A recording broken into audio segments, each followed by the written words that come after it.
let's talk about everything. Just a day under 2 weeks until election night, I guess. But first, I want to thank and shout out my coach. I needed help to do this whole YouTube thing, so I got a YouTube coach, the Silva. She's a content creator on YouTube, and she also created an ebook. She helps coach people through creating content on YouTube and how to grow your channel quickly. In fact, her book is called Tips and Tricks to Grow Your YouTube Channel Quickly.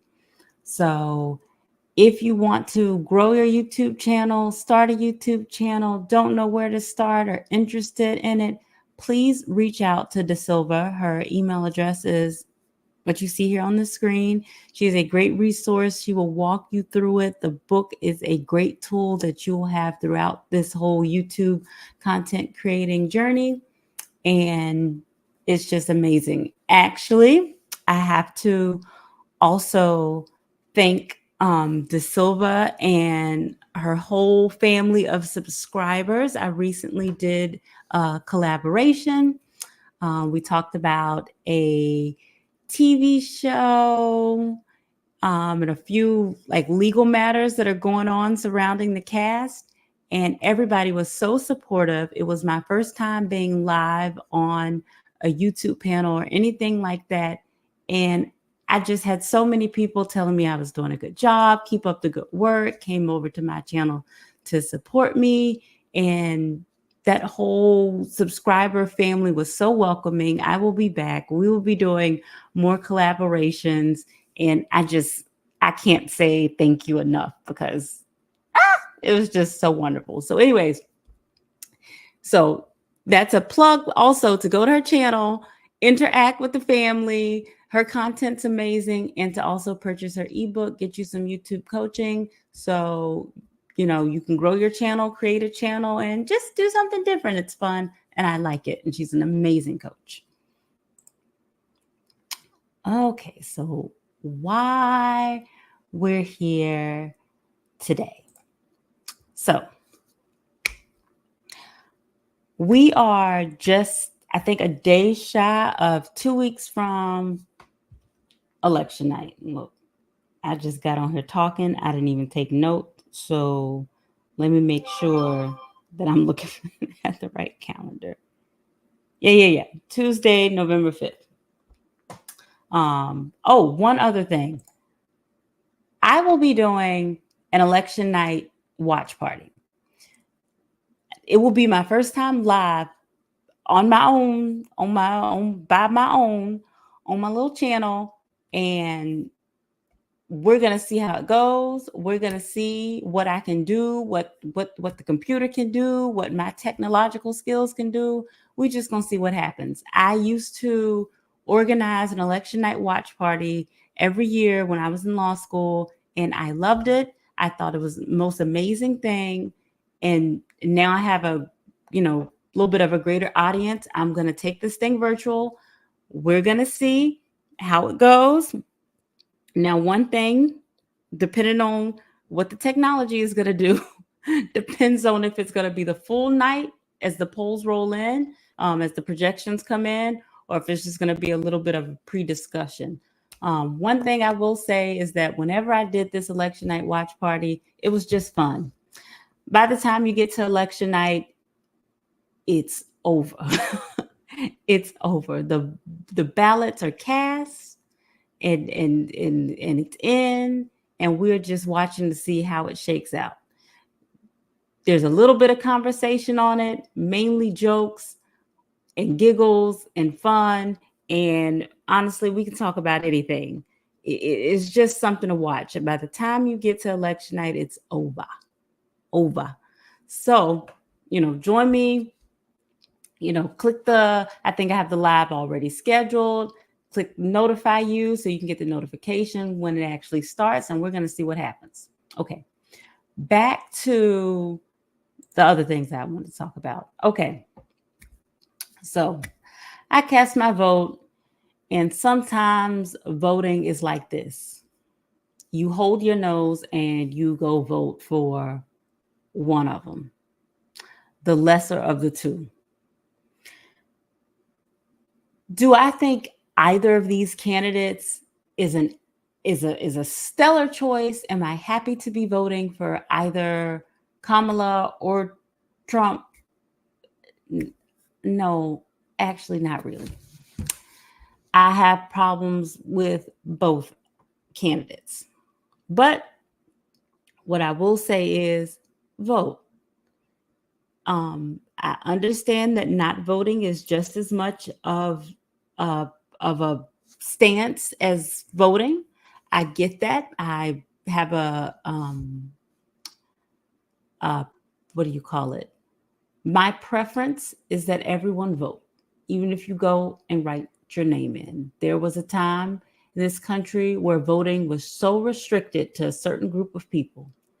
And then it opened up to women, and then it opened up to non-landholders, and then it opened up to Black people, and subsequently opened up to brown people, and this and that. I would like everyone to vote. Pick one. Don't let anybody shame you into, oh, if you vote this way, you this. If you vote that way, you that. It's your vote. Your name is on the ballot and or on the little, well, yeah, it's a little voting ballot. Your name's on the ballot, on your voting ticket, and you vote how you want to. There are new laws in every state. I will say that it took me an unusually long amount of time to vote. I have always voted by mail. It started when I was in college. When you're in college, you retain usually your parent's address as long as you would like to. And so when it came time to vote, I was several states away. And so I'd get my mail-in ballot and I'd vote. It's something that I carried on when I graduated from college. Why? Because when I get my ballot, I'm able in my house to have my research on each item, on each question, constitutional question, local. I can have everything open and do my research while I'm voting.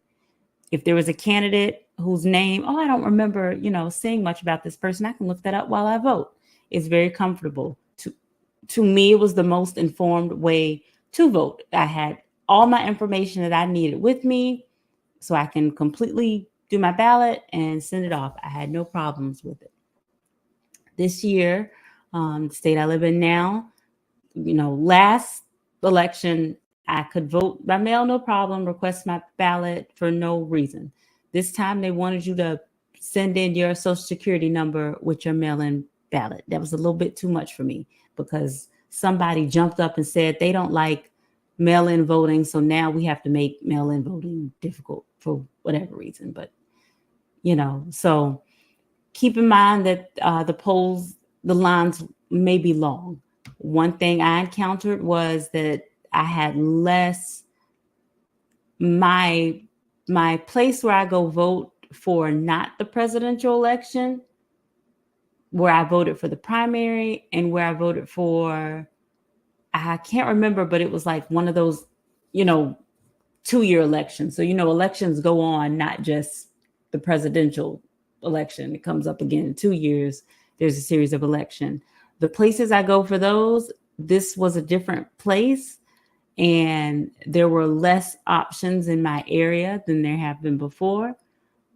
And it was a long process. I think it took me almost 2 hours. And that is very unusual for my area. So if you vote early is an option. And this was early voting because remember, we're still out from the election. So early voting is a good option if you can. If you vote on election night or election day, plan for longer lines and, cast your ballot. I was going to do a separate video for the state of the Republican Party, but I will just say here, I stand with Liz Cheney in this election. I do. I think that while personally, I stand with Liz. We're going to come back to that. Let me get some preliminary things out of the way with. because I also owe you a recap of the VP debate. So hold your nose and go vote. Some people are voting rather enthusiastically. I think that is wonderful for you. I was not able to do that. I hope that next year is better. I'm going to come back to this discussion a little bit more towards the end of the video, but let's get into the VP debate that I owe you guys a review on. Okay, so I owe you guys a recap and review on the VP debate. Don't hold your breath. I fell asleep. I'm sorry, not sorry that I fell asleep. I don't know why. I think this debate was on like a Tuesday. It came on at 9 p.m. I'm grown. I like quiet places. I go to bed at night. I have to get up in the morning. I understand that it was only just an hour and some change, but it was late at night for me and I fell asleep. The little bit that I did not fall asleep on, and I was going to come back and watch it because we live in the YouTube age. I had the video queued up, paused right at the exact moment that I stopped it, but I didn't, and I'm not. Basically,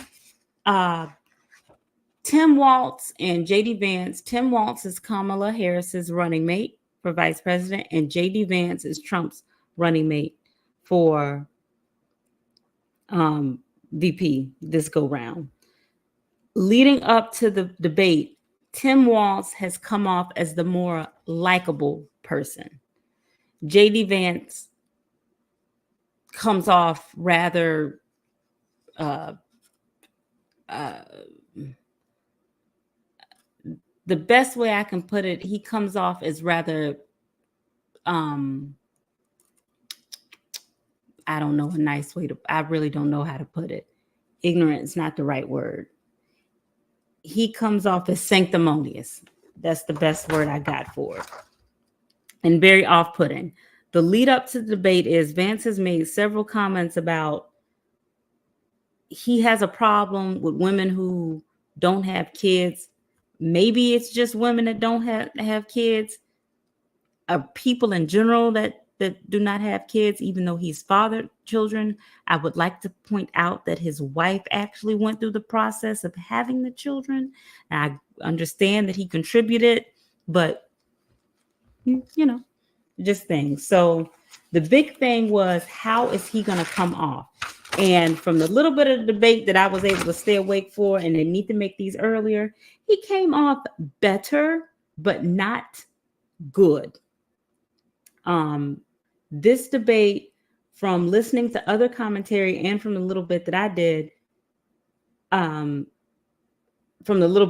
watch, it was very policy driven. So they did stick to policy a lot more. Wonderful. Great. Both of these are VP candidates. Where they stand on policy doesn't matter so much because they're VPs. We have the line of succession. That's fine. But, it is what it is. One thing I did notice before I tapered off is that JD Vance kept saying, he kept describing things as dirty as it related to like energy policies, a few other policies that he kept describing as dirty. That sounds very buzzwordy. And I don't know why he chose that word to stick, but whatever. Tim Walz came off as he normally does. I'm not a fan of JD Vance. So I'm probably not going to do a separate video on this, but the reason that Project 25 keeps sticking to Donald Trump and JD Vance as a ticket, even though Trump says he denounces it, and it's just one of those things that's out there. But JD Vance wrote the foreword for it. So, if your name in the book, bruh, he wrote the thing for it. So it keeps sticking to him. In layman's terms, my issue with JD Vance is I have a problem with anybody who seems to have a problem with people that don't live like them. You need to grow up in this life. You need to get grown. Everybody that you encounter in this world is not going to live like you and be like you and make every decision you make. And if you want to have a billion kids, not everybody wants to do that. Your wife wants to be, and his wife is not a homemaker. I'm pretty sure he said several times his wife works. They met in law school. She works. But for some people, some women want to stay at home with the kids. That's wonderful. Some women don't want to stay home with the kids. They want to send them to daycare. Cool. Some women don't even want to have kids, don't want to fool with them either. Wonderful. Realistically, everybody in this world is not going to live like you. Now, do you get to pick your friends in life? Yes, you get to pick your friends. So, if you don't want to be friends with people who are not like you, that's fine. You can do that. The law cannot regulate what goes on in your head. The law can regulate what you do. What you cannot do is be discriminatory in the workplace and the this and the that and so forth. But, yes, you get to pick your friends, but this is someone running to be a leader in our country. I have a problem with anybody on any ticket who does not seem to respect the fact that everybody does not have to be the same to exist, does not have to live the same. It's just never going to happen. No matter how right you think you are in this world about what you think women should be doing, you're going to get a few that don't want to do that because they don't. So that's all y'all going to have to get about this VP debate. As you can see, we're going to have fun on this election watch party. But overall, I'm over it. I'm really over this election cycle. I am. So this brings me to kind of what I wanted to make a video on, period. So, state of the Republican Party. As I stated, I stand with Liz this election. That's how I'm choosing to put it. I'm choosing to stand with Liz Cheney this election. Donald Trump has got to go from our party and his family. They have got to move on from the Republican, or they got to move on from the Republican Party, or the Republican Party has to move on from them one way or the other. What can I say about Donald Trump as a leader?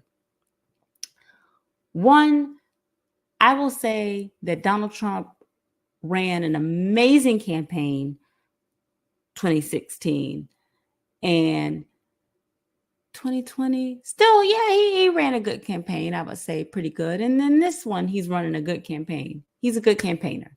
Kellyanne Conway is an amazing campaign manager. But Donald Trump runs good campaigns. He's a showman. So this cycle of the primaries, we did not have the best Republican primary. Oh, let me go back. Let's go back. I've always aligned with the Republican Party. I've done work for the Republican Party. I'm a registered Republican. This is the party that I follow. So I know, not no, but this is what I focus on. Internal matters. What's going on in the Democrat Party?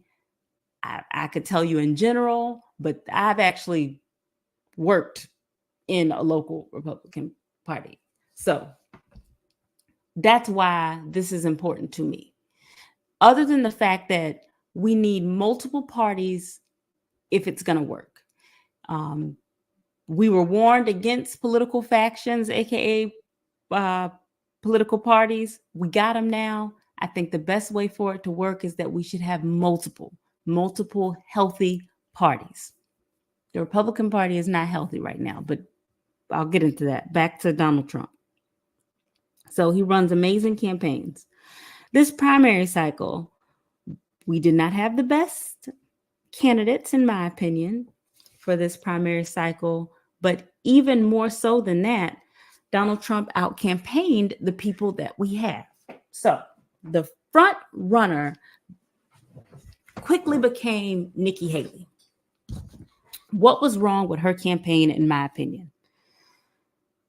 If you are running for something, if you running to beat somebody, what are you coming out basically saying, oh, they were wonderful and I was so glad to work for them and this and that, but I would like to run? That's the tone she set with her campaign. Trump's the bestest ever, but I also want to be president.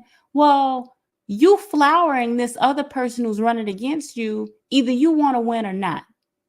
The tone that she should have had was, I was appointed to a position by Donald Trump, but I serve the American people, and I think I am the best candidate. Point blank, period. What about Donald Trump? I think I'm the best candidate right now. But that's not what she did. By the time she got to that point, nobody was paying attention to her. She's also a little bit of a flip-flopper. It's a problem. Chris Christie. He was another one that was kind of up there. People thought he was gonna go good.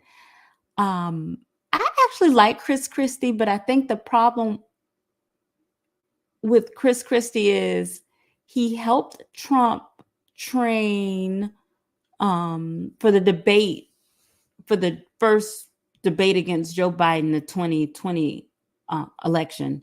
And it just seemed like it was an odd position to be in. Then supposedly he got COVID, maybe possibly from Donald Trump, I think, with allegations. And then he flipped and he came out and, he's been a critic of Trump since.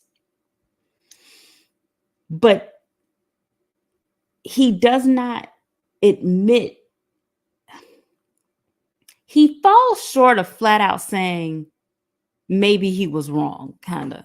He'll go in on Trump, he'll talk about the other candidates, and he articulates himself well, but he's not been able to recover for that for whatever reason. I don't know. It's kind of unfortunate because I actually do like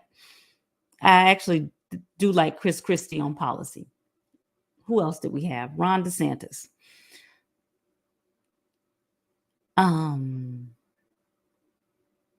Again, I think Ron DeSantis, he is good in some areas and some he is not. I just do have a problem with anybody who acts like, who thinks it's realistic for everybody in the world to live like them. To me, that's a sign of immaturity. And so I can't do it. But to me, he didn't run the best campaign either, because he was another one who used to flower Trump with all these pleasantries. And by the time he got to, well, we need to move on from Trump, it was well, we do need to move on from Trump. No, say it with your whole chest. So we didn't have better. And then there was Vivek Ramaswamy. He behaved horribly. He is maybe a few years older than me. He was acting like he was in high school. It was too much. It was too much. I'm trying to think of who else was up there. I can see his face, but can't think his name. But again, that lets me, know that the campaigns were lacking. So Donald Trump runs good campaigns. At the end of the day, not only did he win the primary as far as the American people who voted in the Republican primary, ultimately, Donald Trump gained more of the delegates he needed for the Republican Party to pick him officially. But in terms of your investment, are you going to invest in this real good campaign who will go talk to anybody, who will do rallies for hours, who will go find the people that polls don't reach out to, who will give interviews with anybody, who has no problem putting his foot and his face out there, whether right or wrong, and who has won before? Are you going to go with these people who didn't have the best campaigns? Which one are you going to put your money behind? So he got it. So that's one area the Republican Party picked him. And the fact that his daughter-in-law, Laura Trump, is now the co-chair of the RNC. So there's that as well. And when I say they got to go, they got to go. So now we're dealing with this. He's the candidate. That's fine. All well and good. Great.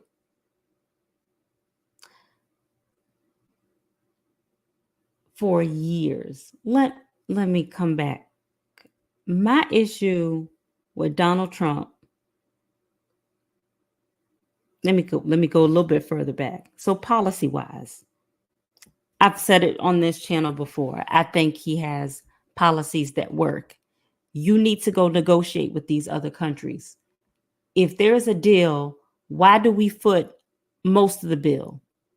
If we are in some type of agreement with countries like, let's say it's China, let's say it's India, let's say it's Great Britain, or the United Kingdom, let's say it's the United Kingdom, let's say it's, I don't know, we don't have no issues out of Canada, so not them, but France or Germany. When we are in deals with these countries, these are not countries that have small gross domestic products. So a country's economy, usually if they have a large GDP, gross domestic product, let me make sure I'm getting the P right. It's always shortened as GDP. And now I'm unsure if I'm getting it right. But that's how we determine how big, gross domestic product. That's how we determine how big a country's economy is. The bigger the GDP of the country, typically the more robust and prosperous that country's economy is. So when we are making deals, alliances, I don't think they're called that anymore, whatever the deal is with these countries, we need to start asking them, why are we, America, footing the majority of the bill when India, you don't have a small GDP. China, you don't have a small GDP. United Kingdom, you don't have a small GDP. France, you don't have a small GDP. Germany, you don't have a small GDP. Why are our tax dollars, are our citizens footing the majority of the bill around the world? I don't see the problem in asking that again. And you see why I'm on the side that I'm on politically. Those are questions should be asked. That's not to say we don't want to deal with other countries, but that is just to say that we shouldn't be paying for everybody around the world. We got our own issues over here. So that's a policy that works. Running the country like a business. A lot of people say, you can't run a country like you run a business. I don't know why you can't. Employ the best people, costs down, income up. If it's not working, try something different. This ain't working either. Let's do something that works. Running a country is not free. It does take income, and we pay taxes, but are there more efficient ways to get income or, lower costs and this and that and the third? Yeah, there probably are. Do I think there should be check and balances within government? Maybe Republicans might say, oh, we can lower these costs. And Democrats might say, the reason we need to keep this cost is this. Absolutely. Yes, I do. Yes. But do I think that probably a business person has an eye for looking at things within our economy and figuring out how we can better manage the government? Because again, it is not free to run a country. No matter who tells you we're going to do everything for free, there's no way. There's no way. So that's another one that he has. Or some of the policies socially, certain things that we do or how we identify as a country, some of those, I agree with a lot of those policies. Cool. That's wonderful. Where I part with Donald Trump at is his actions after and leading up to and then January 6th concerning the 2020 election. That becomes my problem. And his continued attitude of seemingly to be above the rules of government in this country. I have a problem with that. One, something in the Republican Party has some type of idol worship of him. Now I'll come back to that. But before that, it was him January 6th that was irredeemable for me. That was an absolute no. No. You lost, dude. You lost. And you go to court And then the court said, no, you lost. And he wasn't going, it's not like every court he encountered was Democrat.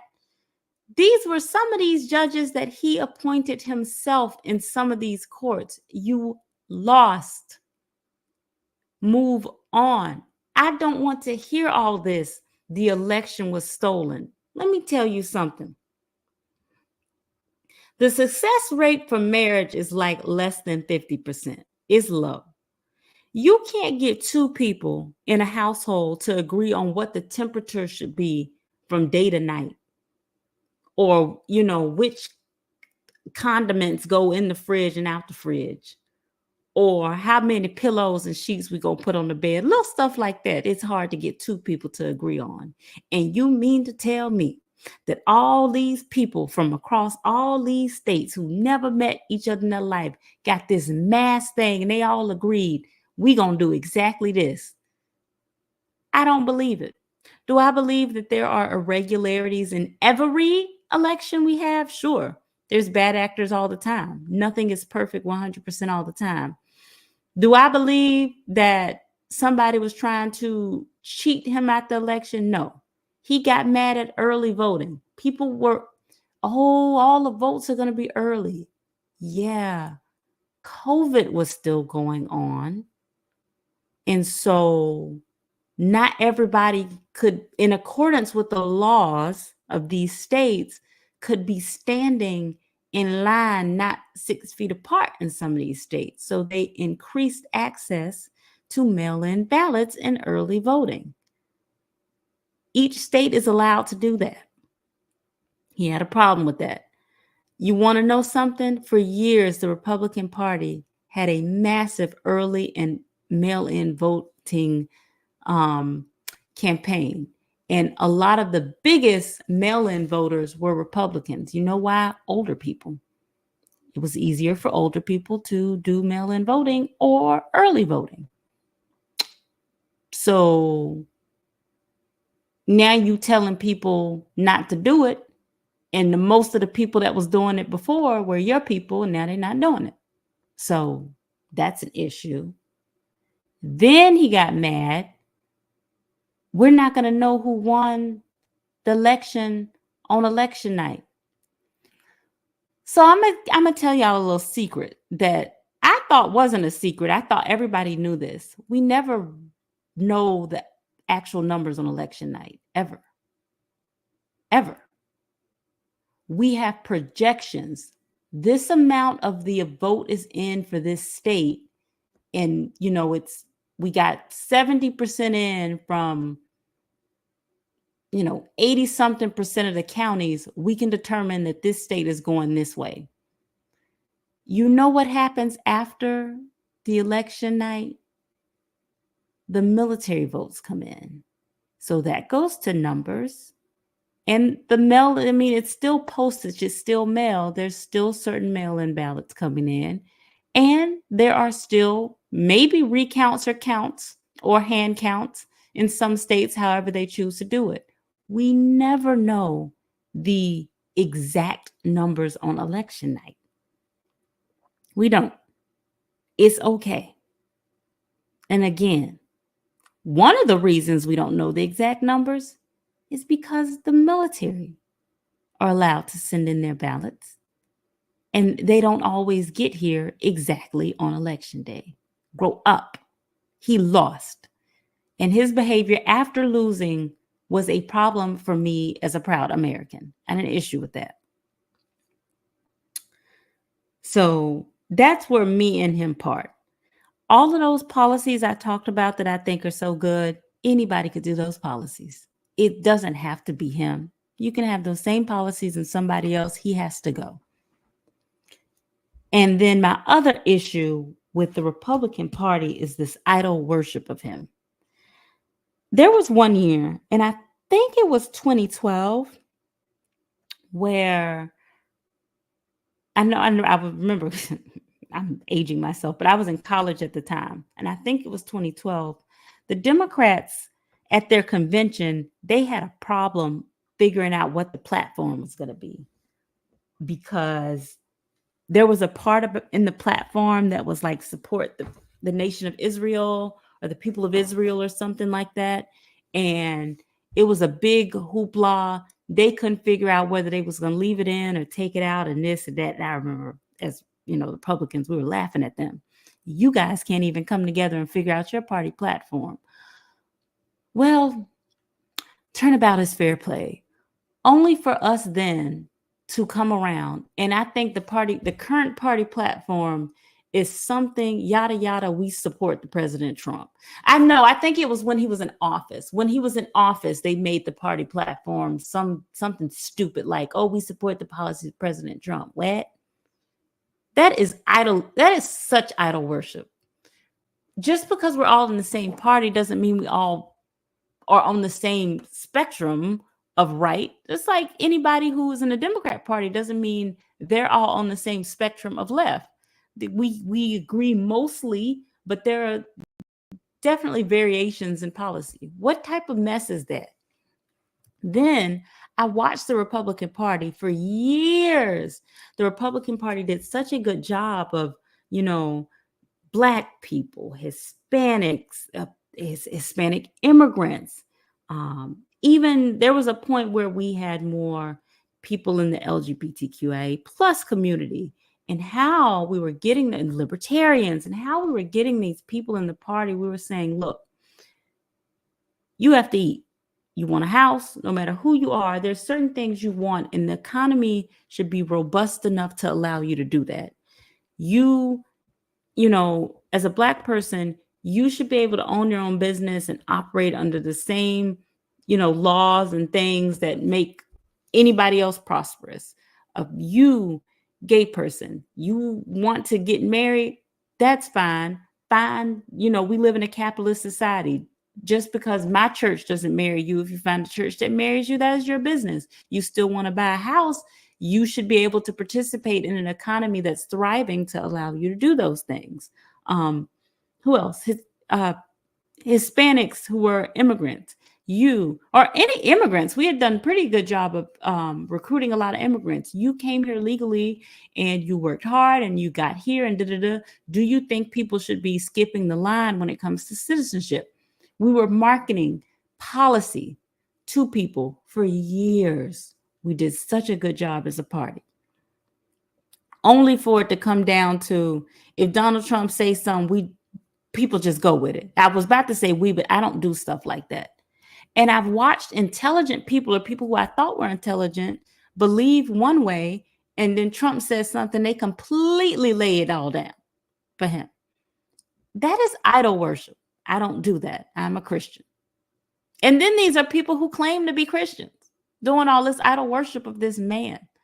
Absolutely not. He has to go. He has to go so we can get back to business as usual. So we can get back to grown folks. And the party got to move on from him. So I stand with Liz Cheney. Liz Cheney is where I'm at with the Republican Party. That's the Republican Party we have got to come back to.